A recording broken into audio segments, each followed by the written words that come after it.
Ito nga pala yung umaga na nagising ako na parang may kulang sa buhay ko at hindi ko agad na-figure out kung ano yon, nak ng tinapa. Hanggang sa mapatingin ako sa salamin at nagulat ako kasi hindi ko makita kung nakangiti ba ako o nakasibangot. Yung pala, hindi lang pala yung mukha ko ang malabo, pati paningin ko, nak ng tinapa. Nagsimula nga pala 'to nang yung minsan yung darling ko'y tumawag sa akin nang sabi sunduin ko daw siya sa trabaho.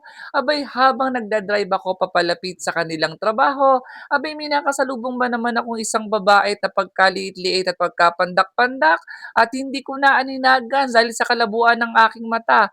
At nang mapalapit na ako, ay yung darling ko na pala, charot! Pakaway-kaway pa naman ako at nagpapa-cute. Yung pala, nung makita-kita ko't malapit na ako, eh, yung darling ko pala, anak ng tinapa. At doon ko nga pala napagtanto at na-realize na kailangan ko nang magpagawa ng salamin, anak ng tinapa. Dito ko na nga pala napagdesisyonan na magpagawa na talaga ng salamin at siyempre dahil malabo ng talaga ay diretso na nga pala ako sa shop ng pagawaan at pagdating ko nga pala roon napakabango ng paligid, amoy bago yung sahig. May receptionist na ngumingiti sa akin pero teka lang, ngumingiti nga ba talaga siya? O nakasibangot dahil yung mata ko yung malabo na? Hindi ko alam, basta nag-smile na lang ako at bahala na, anak ng tinapa.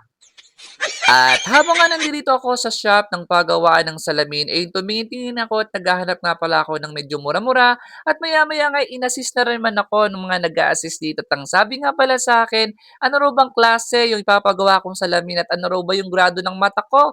Anak ng tinapa, tinanong ako. Kaya nga ako magpapagawa, hindi ko alam kung ano yung grado ng mata ko, anak ng tinapa. Sa totoo lang, habang nandito nga pala ako sa shop ay pinag-iisipan ko nga pala kung anong klase nga yung salamin na babagay sa akin at yung presyo na babagay din sa akin, anak ng tinapa. At syempre kung pipili nga pala ako ng frame, abay di yung maganda na, yung pang-artista look, nung sinuot ko nga pala yung una kong napili. Eh, feeling ko nga pala para akong librarian na may sekreto sa buhay, anak ng tinapa. Pero sa totoo lang, nung binigay pa lang niya yung presyo dahil mura nga ito at afford naman, eh biglang luminaw yung isip ko kasama na yung mata ko. Sa totoo lang, kung hindi ko lang kailangan ng salamin, eh hindi nga muna ako magpapagawa. Paano ba naman? Sa mahal ng presyo at syempre sa panahong ito na kami ay medyo gipit sa budget. Anak ng tinapay, dinadaos mo lang. At mahirap doon. Dahil nga malabo yung mata ko, hindi ko makita yung kagandahan ng darling ko. Charot! At sa tagal nga pala ng pagsusukat ko, sa wakas nakapili rin ako ng frame at pinaupo niya ako dito sa high-tech na upuan na parang trono ng taong malabo ang mata.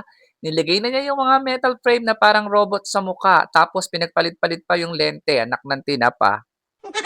At pagkatapos nga ng test ay pinakita na niya yung grado ng mata ko at grabe para siyang resibo ng grocery. At syempre, nung gabi din pa lang iyon ay nakuha ko na rin yung aking salamin, anak ng tinapa.